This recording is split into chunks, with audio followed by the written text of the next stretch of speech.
Manje abantwana abahleli abaningi abayanga esikolweni. How are they going to go to school ugesi ungekho? Kumanje bahleli abayanga esikolweni. That is why ubona siphuma size estradini ngoba asisazi senzeni.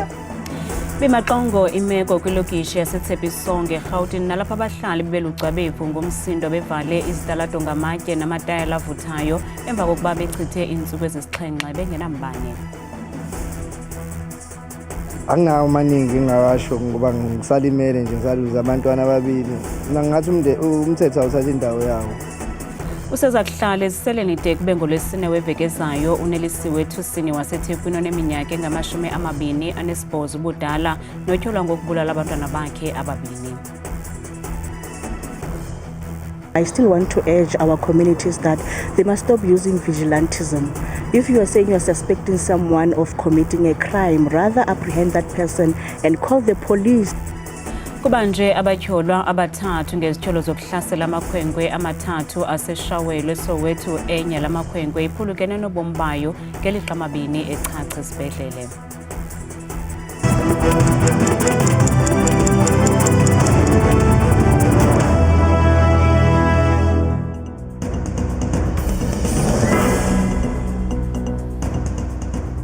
Sinamkeleke indaba zethu andame ndodwa andama nophumza sikhumba noyitolikyo lomlwezandla Botani Mzontsonto.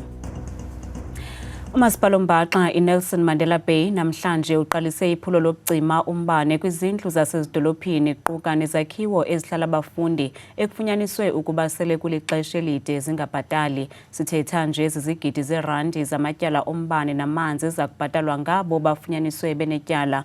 Kanti naseGauteng bimaqongo imeko kwilokishi yaseThepisonke nalapha abahlali bebelucwabevu ngomsindo bevale izitalato ngamatye namatayala avuthayo emva kokuba bechithe iintsuku ezisixhenxe bengenambane. Igosa elijongene nombane kunye namanzi kumasipala Mbaxa iNelson Mandela Bay eGqeberha eMpuma Koloni ukhanya ngqisha lithi zizigidi zerandi ezakubhatalwa ngabo bafunyaniswe benetyala emva kokusebenzisa amanzi nombane felefele ngokungekho mthethweni. The total amount currently is sitting at about 7.5 billion in terms of arrears. The budget of the municipality is about 20 billion, so you can just imagine it's almost equivalent to our budget that we get. Hence, we've taken an aggressive strategy now to be able to deal with this. We want to make examples. If people don't pay, we come and disconnect. Ukanti lo masipala uthi abo bafunyaniswe benetyala bazokwenzelwa inceba yokubhatala ngezavenge. What is required is a 50% down payment on accounts that are in arrears, and up to 24 months can be arranged on. Now that's the policy as if we are to follow it to the letter. However, we do have flexibility in respect of approval to accept a 30% down payment and extend the arrangement period to 36 months. Kusenjalo belivuthi ibhayi eGauteng kwilokishi yaseThepisonke nalapho abahlali bebelucwabevu ngumsindo emva kokucinyela umbane. Aba bahlali bathi baziva benyashelwa amalungelo abo. Manje abantwana abahleli abaningi abayanga esikolweni. How are they going to go to school ugesi ungekho? Kumanje bahleli abayanga esikolweni. That is why ubona siphuma size estradini ngoba asisazi senzeni. Usize silitholayo sithi power usivalela ngaphandle. Usitshela amadaki endavu ukuthi yena uzosikhulela ugesi nge5. I5 zaka August zizobe zinini. Ingxaki yombane oko isematheni kule veki kwaye abahlali babamba uqhankqalazo benezikhalazo ezohlukeneyo mayela nombane kwingingqi zabo. Useza kuhlala eziseleni de kube ngolwesine weveke ezayo wasetyhini oneminyaka engama-28 ubudala notyholwa ngokubulala abantwana bakhe ababini.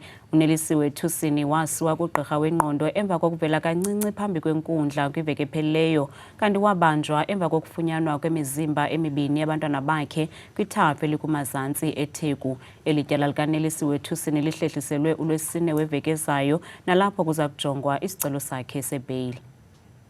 uNelisiwe Thusini nongumtyholwa kwityala lokubulala abantwana bakhe ababini, usana oluneminyaka emibini ubudala kunye nemveku enenyanga ezimbini kuphela ubudala, ebevele kwakhona enkundleni yamatyala namhlanje ngethuba kubhengezwe iziphumo zakhe zohlolo lwengqondo. Ma'am, court has been advised that you wish to apply for bail in this matter. Therefore, you will remain in custody until the 31st of July, which is next week, Thursday. Back to court on Thursday for a formal bail application.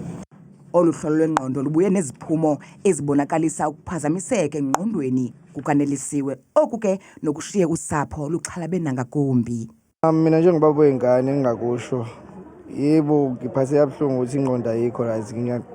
Bengifisa ngokuthiwa mhlambe bekusheshe ngakubona mawukuthi kodwa ke anginawo amaningi engingawasho ngoba ngisalimele nje ngisaluza abantwana ababili. Ngathi umthetho awuthatha indawo yawo kodwa okwebail bengingasaba ngoba mawukuthi umuntu ongaphili kahle ekhanda shuthi what if mephuma futhi aqhubeke la ade egcine khona ngoba ngeke ngazi ukuthi lokho kwenzile ukwenze kususwa yini.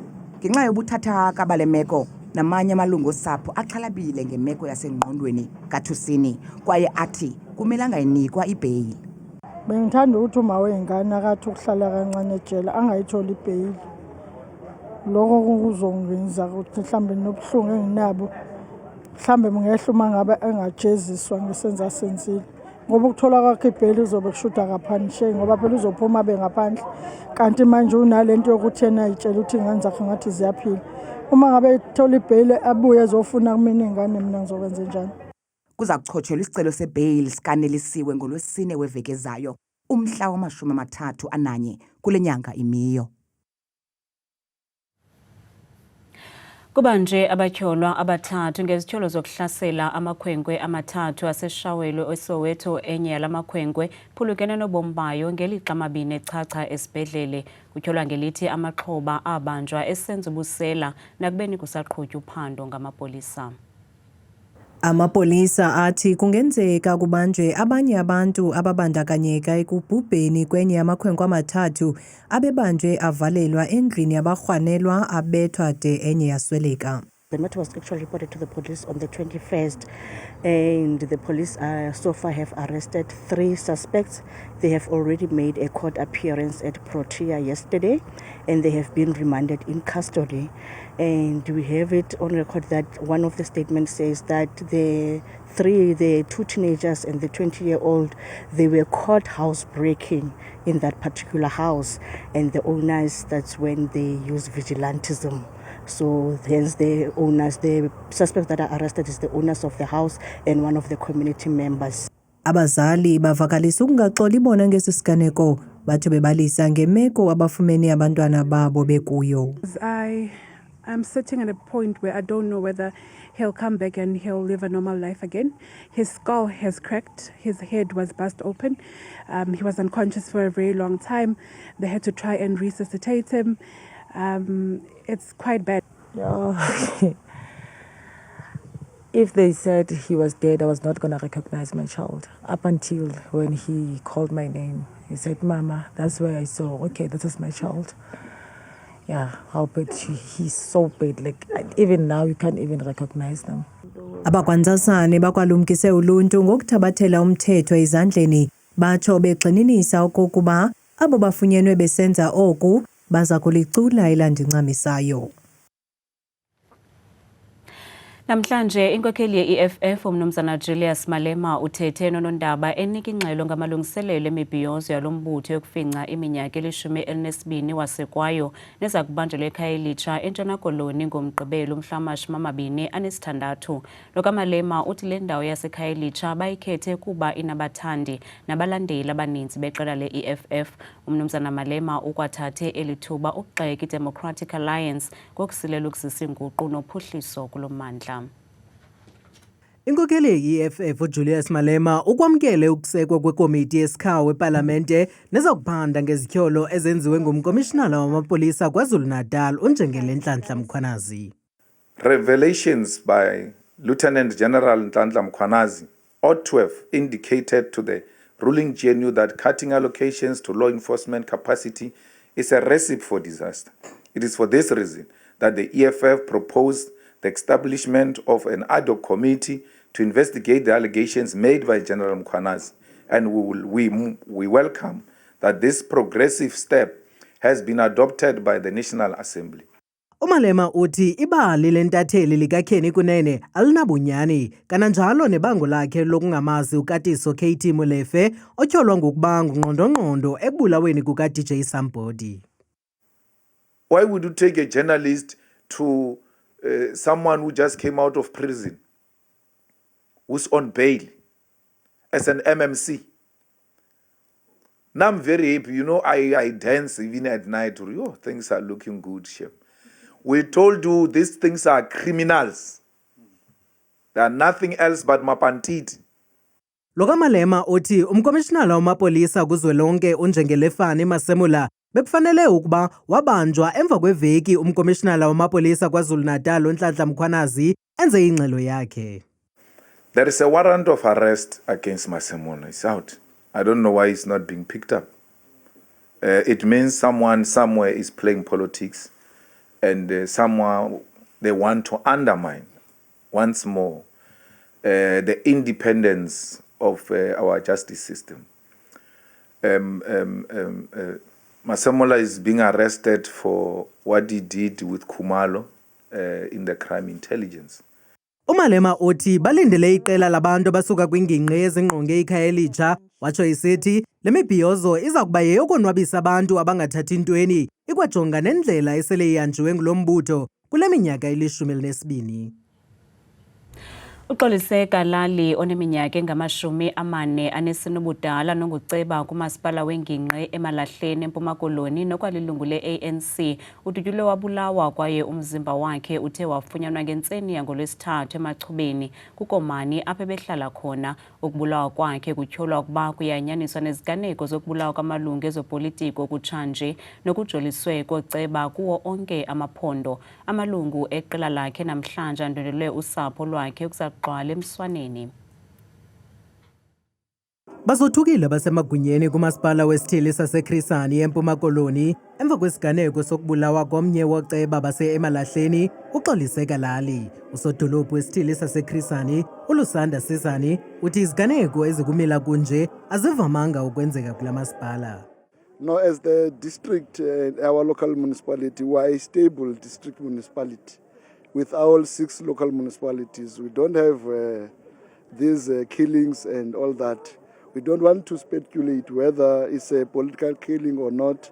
We'll allow the police to do their work. Nangona oku kurhaneleka ukuba kunento yokwenza nezopolitiko, uSizani ubongoze abahlali balamandla ukuba bathobe amaxhala nanjengoko uphando sele luqalile. We are saying to the people of Emalahleni, we are all shocked. Let's allow the law enforcement agencies to do their work. We have a trust in our law enforcement. Usapho luthi lusaxhelekile sesisiganeko. Oh, sikhathazeke kakhulu. Sibhlungu, silahlekelwe. Ebekhula kakuhle embuthweni nasemsebenzini elulutho kwifamily yakhe. Benenkosikazi ke, inkosikazi yakhe njengoba senditshilo biphangela eMonti, yena ehlala yedwa apha eflatini yakhe. Ukanti isizathu sokubulawa kuKalali asikacaci nanjengoko uphando sele luqalile. Umbuso uliqukumbele ityala lokubulawa kukaSenzo Meyiwa yaye awuzuphinda ubize Manqina. Kuphele iminyaka emithathu abatshutshisi bekhokela ubungqina kweli tyala lomdlali webhola owabulawa kwiminyaka eli-10 eyadlulayo. Kambe liza kuthabathisa kwakhona ngomhla wesi-7 ku-Auguste kuphume isigwebo. Ukanti bahlanu abatyholwa abajongene netyala lokubulala nakubeni bewakhanyela onke amatyala babekwa wona. Lithengiswe namhlanje elinye lamapomakazi kulawo mathathu athengiswayo osapho lakwaGupta nazinze eSaxon World eRhawutini kwintengiso yasesidlangalaleni. Amadodana kwaGupta abangundaba-mlonyeni kwikomishoni kaJaji Raymond Zondo eyayiphanda ngezityholo zokubanjwa karhulumente ngobhongwana. Kanti asaqhuba amalinge karhulumente weli okuba abuyiselwe kweli amadodana kwaGupta azokuphendula ngezityholo awathi atyatye kwazona phambi kwekomishoni kaJaji Zondo. Umbutho ochasene nokusetyenziswa gwenxa kwemali yabarhafi kweli outer uthi uyayixhasa le ntengiso yasesidlangalaleni yezindlu zosapho lakwaGupta eSaxon World kwaye uthi kumele kusetyenziswe nezinye iindlela zokuqinisekisa ukuba olu sapho luthabatha uxanduva. Inkampani ye-insurance Ubuntu Life inike ingcaciso yokuba ayinanto yakwenza ne-arhente ehlawula imali yezibonelelo zikarhulumente isasa ukuze emva kwengxelo ebezithe ndizo ukuba kukho imoto ebhalwe igama lale nkampani nehamba ijikeleza eLihurutsi eMntla-Ntshona nekutyholwa ukuba ihamba ibhalisa abantu abadala ibabhalisela i-insurance ibanike neepasile zokutya. Inqonyela yale nkampani uAmand Fourie ithe zizityholo zibangele ukuba basusa igama nephawula kwaSASSA kwizithuthi zabo. Abahlali baseDinukana eRhonotswane naseRhopane eLihurutsi bathi le moto ibibhalisa abantu i-insurance kunye neepasile zokutya. Omnye umhlali uthi baye banexhala xa bebona ukuba amaxhego namaxhegwazana kunye nabantu abakhubazekileyo babhalisiwe kolu bhaliso. Ubawo uRekeng Mokaleng naye owabhaliswa ile nkampani uthi bacela isazisi sakhe bathi baza kutsala imali kwiakhawunti yakhe yakwaSASSA. Khange bacele i-account number yam, bafuna i-ID number kuphela. Bandibuza ukuba ndiyasebenza kusini na, ndathi hayi, ndamkela inkamnkam kuphela. Babhala phantsi i-ID number yam, emva koko bathi baza kutsala imali kwiakhawunti yam yakwaSASSA. Ukanti umlawuli wale nkampani ye-insurance i-Ubuntu Life umnumzana uAmand Fourie uthi le nkampani ayinanto yakwenza ne-arhente ehlawula imali yezibonelelo zikarhulumente isASSA kwaye uthi izicelo ze-insurance zenziwa kuphela online. The first thing that I'd like to get out there is that we are not affiliated with SASSA. So we don't have anything to do with SASSA. I understand we had wording on cars that says SASSA accredited deduction.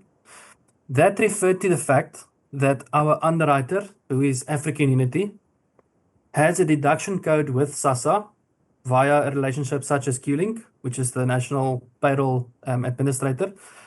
But to remove confusion, we've since removed all such wording and branding from vehicles. Ufourie uyawakhaba amabango okuba le nkampani yanikezela ngeepasile zokutya kwabo babhalisayo. Our commitment is to serve the community. Honestly, if someone is wearing our badge unethically out there, then they will be held accountable to that. But I feel to label the entire organization as a scam in a whole is untrue and unfair. We are here to help families, not mislead them. Loka Fourie uthi bazinikele ukunceda uluntu ngokunyansekileyo kwaye nabani na ozibiza ngokuba ngumsebenzi wabo owenza izinto ezigwenxa uza kuthwaliswa uxanduva. Okanye amagosa kwaSASSA akhuphe isilumkiso ngakwabo basebenzisa gwenxa egama okanye uphawu lwabo ukulahlekisa uluntu. Biyimincili yodwa kubazali ngethiwa abantwana babo begaleleka kwisikhululo senqwelomoya samazwe ngamazwe saseKapa. Abantwana bebevaleleke kwilizwe lasePortugal bengakwazi ukubuyela kweli ngethiwa beyokuthabatha inxaxheba kwitumente yebhola ekhatywayo eSpain.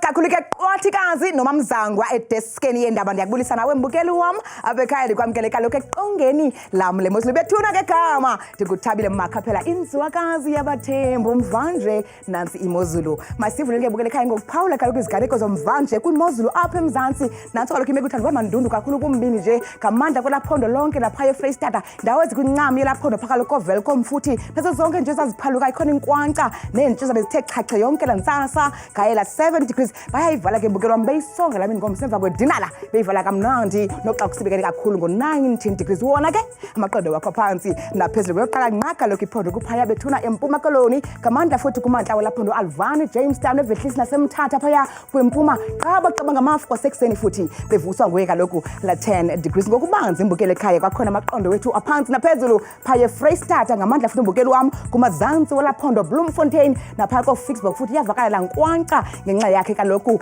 la 4 degrees xa bevuka ngomso chu ncembe nam ngokubanzi kwakhona phaya ephondweni bethunile sentshona koloni ngomso ngamandla futhi kumazantsi nempuma yelaphondo njengendawo ezifana phakalo kwe-Oudtshoorn ekuseni futhi nazo ezomvula zithe gqa yonke lamva kwedinala ngomso ngeshumi nje elikhatshwa sisine kanti ke baphila kanje phaya ephondweni elisenorthern Cape ngomso futhi ngamandla phaya kumantla kokuruman kwasekuseni futhi kuyaduduma kuyabaneka phaya ko-21 degrees futhi xa beyisonga beyivala la mini yangomso bona ke mbukeli wam ekhaya baphila kanje nje ephondweni lase-northwest komthi ngamandla futhi kwintshona yelaphondo namantla Tosca kwasekuseni futhi ngo-9 degrees napha ko-Freiburg xa usehla ngelaphondo futhi ayancipha amaqondo afikela kwisithandathu ekuseni. Bona ke benje ephondweni eliseRhawutini futhi ngamandla kuNdlunkulu welaphondo kuseTshwane ke apho kwasekuseni futhi ngezibhozo napha ko-Bonkomspruit yavakala ingqele ekuseni bevuswa sisithathu ngemini yangomsonazi bukela kwakhona imozulu futhi kumandla apha eMzantsi elaphondo kaloku yiLimpopo njengapha kumanzantsi nentshona yakhona phaya kwelaphondo futhi eThabazimbi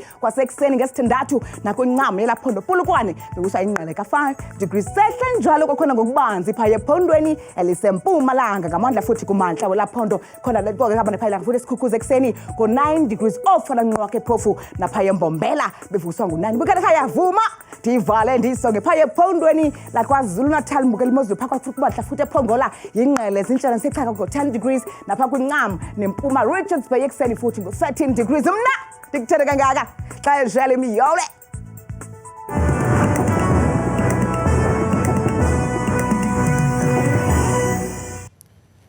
kamnandi mawethu.